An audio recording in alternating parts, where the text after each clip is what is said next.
Brakatiyah Howell, Brakatiyah Shai, Brakatiyah Howell, Brakatiyah Shai, Brakatiyah Howell, Brakatiyah Howell, Bashim Shai, Bahashim, Chakudash. Double honors to the apostles and the elders of Great Millstone True Well. Salutations to the hopeful elect out there, you Akim to Sadakim that do this thing in the utmost truth and sincerity. On the pre-Shaman, this week's topic I'm going to be speaking about is you shouldn't have to force this truth upon people, right? And what inspired me to do this lesson was Apostle El Tahar put up a video entitled, what would the men of Great Millstone do? And he was pretty much reacting to a video that a Israelite camp was out there debating with a group of Israelites and really try to force obviously they wasn't having it. I believe it was a woman, and I didn't get a chance to really delve too much in the video, but instantly as I saw it, he said, what the men of Great Millstone do, I kick the dust off our feet and keep it pushing.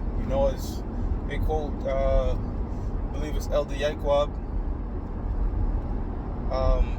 Elder High Priest Yaquab, which is, he said, they can't get it, just forget them, right? So the apostles been teaching us that, but it's also in the scriptures, man.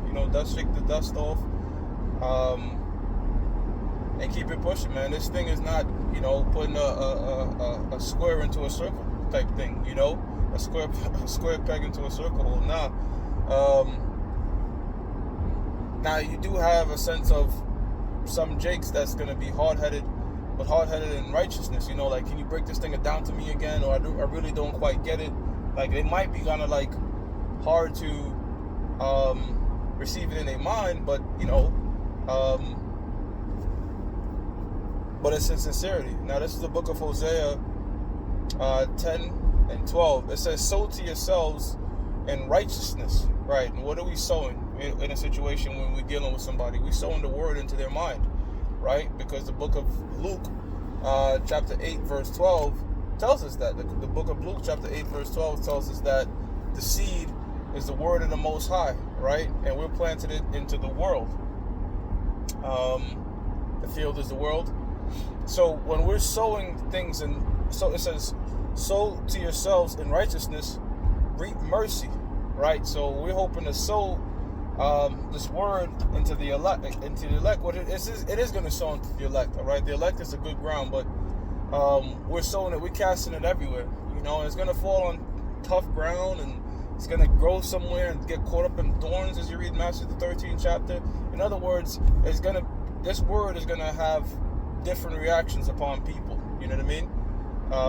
Just like how a bird will pick up the seed, or when you went to sow in the ancient world, it was a thing. The best way I can explain it is kind of like investing in the market. You don't know what the hell would happen. You could pick the best companies, but you don't know, some shit could happen where they go under and you lose your money. So when you were investing, you were sort of taking a gamble. And that's the thing too. When you invest in to try to teach somebody, you don't really know if you're wasting your time or not. A lot of times, sometimes they could come in a month, 2 months, and be gone. So it's just it's the same thing. But at the end of the day, when it falls upon good ground and it's watered correctly, it's going to grow into a great plant, and from a mustard seed to a mustard tree, right? And that's what we're hoping to be. We're hoping to be like mustard trees, right? From a small little bit of faith to growing out to be, very sturdy individuals. Like the book of Psalms, the 2nd chapter speaks about, comparing a righteous man to a tree, a tender plant planted by good waters. It says, sow to yourselves in righteousness and reap in mercy. It doesn't say and, it says reap in mercy. So we're planning to reap the mercies of Yahweh Bashim Yahushua by sowing this word. And mercy is going to come through deliverance, via the chariots. Reading on, it says, break up fallow ground. And that's the part I want to speak on about, a person that's hard-headed in righteousness and a person that's just hard-headed in wickedness. They don't even want to listen to you, but yet you keep forcing this thing down their throat, thinking you're going to change them. That's vain. But you could be dealing with a brother that's hard-headed. He keeps coming around, or he might buck up, but you can see he's sincerely trying to learn. Sometimes Apostle Tahar gives that vibe of vocab. It's like vocab is paying homage to Apostle Tahar sometimes, and then sometimes he's just being a fucking demon, But yeah, fallow ground in the ancient world. So remember when we talked about just earlier about sowing seeds and farming in the ancient world, we'd had to rely on rain seasons in the land of Israel, right? Because primarily, 2 heavy rain seasons to go ahead and plant to soften up the ground. That's why the scriptures speak about the former and the latter rain, right? So when these rain seasons would come, it would soften the ground, and you till it, right? And you sow your seeds. But some grounds, they required a pickaxe, and you had to take the axe and literally break up the ground, right? So that hard ground represents an individual's mind when you're trying to sow the seed. Because some individuals, you plant it, they receive it quite easily, and then you got guys like the Apostle Paul, where Yahweh Shai himself had to come down and break up his fallow ground. You know what I mean? So you're gonna have brothers in that case where they really like buck up in sincerity, if you will. But them people in that video, they weren't doing that. Them guys was just being fucking demons. That's when you just break out. Like, don't even waste your time. But if you're going back and forth with a guy in the scripture, and we've seen it, from teaching out there, sometimes you're going back and forth with a guy. A lot of times, even Israelite foreigners, they might look like a so-called white man, or they might look like another nation, but they really trying to build, like they really trying to digest this thing, And you start telling about the Israelite foreigners, it start to click with them, So that's when you really trying to break up that mind, because it's a bit harder going to that person, right?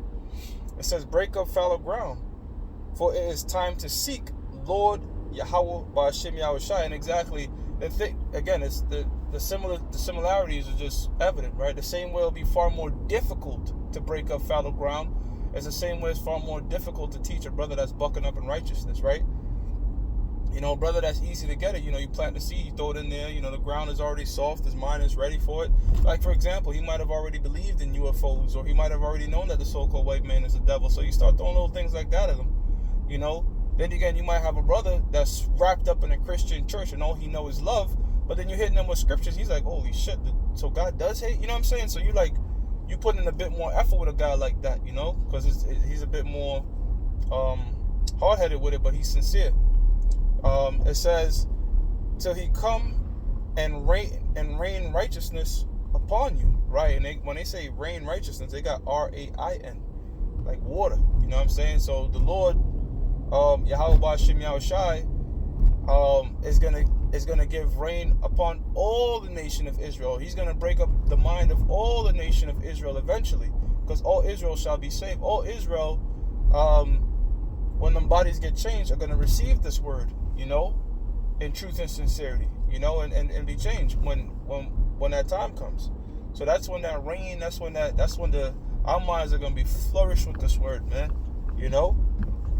Now let me get this scripture right here concerning dealing with these people that buck up. One time years ago, I had a Jehovah's Witness guy. He came in my crib. Well, sorry, he didn't came in my crib. He came to my door, and just for the fuck of it, I was like, let me sharpen my sword. Hey, come on in, man. Let's talk some scriptures, right? And I left him with the spirit of the Lord with his tail between his legs. I guess he probably thought he was older than me. He was gonna run laps around me in the scriptures and all that, but the Lord had different plans. He got hit with that Kamehameha of scriptures, really basics, nothing crazy. And he was like, low-key kind of humble with it. So he was like, you know what, there's some stuff you told me, basically, in a nutshell, I have to come back with my teacher. So I said, oh shit, hey, maybe I didn't waste some time. Maybe they might come back and we might build something. This guy comes back with a fucking woman, man. I was just like, Lord have mercy, And I said, fuck it, come on in. I just started hitting them with scriptures. First of all, you brothers know the cut. Suffer not a woman to teach. So, we was hitting them with them scriptures, hitting his ass with them scriptures, both of them, and eventually they both took off. But it felt good, just going again with them basics. The basics are very powerful. But what we consider them basic, but, it's really profound scriptures that people, like, a lot of people in a Christian church literally don't know that the Most High hates. Like, that's like epiphany, that the Lord, Satan is working for the Lord. For a lot of people, that's deep out there, But to us, it's like sort of like basic information. This is the book of Ecclesiasticus 4:26. It says, be not ashamed to confess thy sins, right? So confess your sins to Yahweh Ba'Shem Yahweh Shai. Repent to a brother if needs be. It says, enforce not the course of the river, right? Force not the course of the river. The Spirit is clearly telling you these people want nothing to do with this truth. They want nothing to do with you. They don't want to hear your shit. They trying to teach you, matter of fact, and you trying to force this thing upon them. You're trying to force the course of the river. You know? If the Spirit is flowing and, you know, you're dealing with people that are receiving the word, or even people that sort of challenge you, but challenge you in sincerity, that you can flow with. You're trying to convince, you know, I give you an example like that You're a Slut video years ago. You're not going to, you know, she coming out, judgment. That's the video that let the apostles went viral. You're not going to waste your time trying to convince something like that.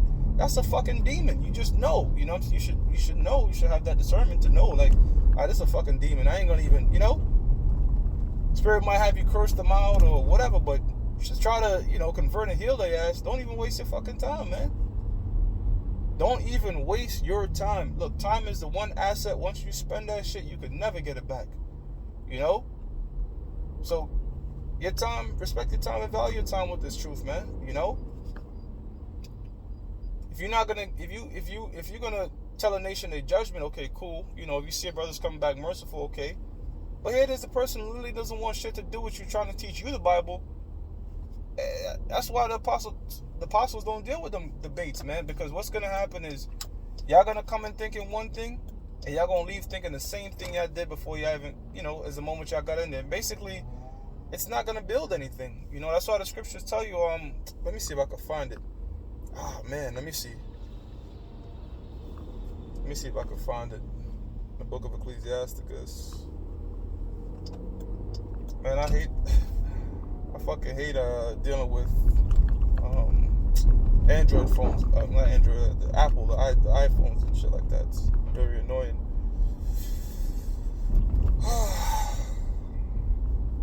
But I think it tells you in the book of Ecclesiasticus, if I could find it, it speaks about dealing with brick and mortar is pretty much better than dealing with a fool. Well, it says, consult not with a fool, for he cannot keep counsel.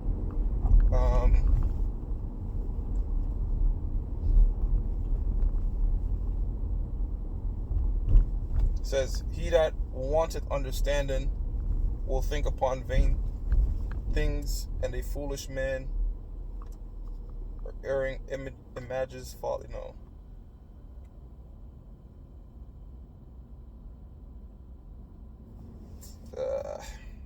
But that's yeah, that's another one too. Ecclesiasticus 21:14. The inner parts of a fool are like a broken vessel, and he will hold no knowledge as long as he liveth. You there trying to teach them, and by the time they leave, they're gonna leave with the same spirit they done came up with. You know, they're not gonna hold on to anything that you've told them. If I can't find it, I'm just gonna have to paraphrase it. Maybe a brother could look it back up, because I know it's in the book of Sirach. What is heavier than lead, and what is the name thereof but a fool?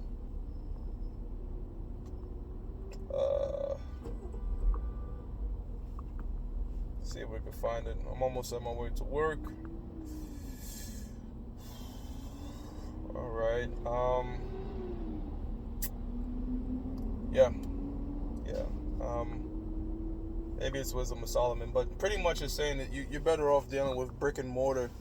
You know, like the heaviness of brick and mortar and stone and stuff, than to deal with the fool. Because at the end of the day, you brothers out there in the laborers unions and stuff like that, you know, if you dealing with brick, mortar, and heavy things, and you're constructing something, at least at the end of the day, you've constructed something. There's been some sort of benefit. You know, your hard labor have counted towards something.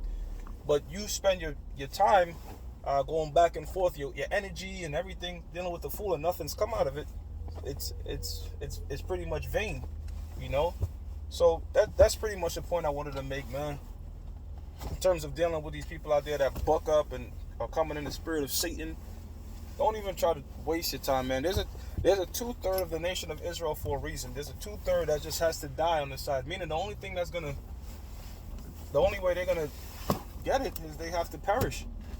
They have to perish through the missiles and come back, you know, in the kingdom of heaven in their right mind. So it's not here.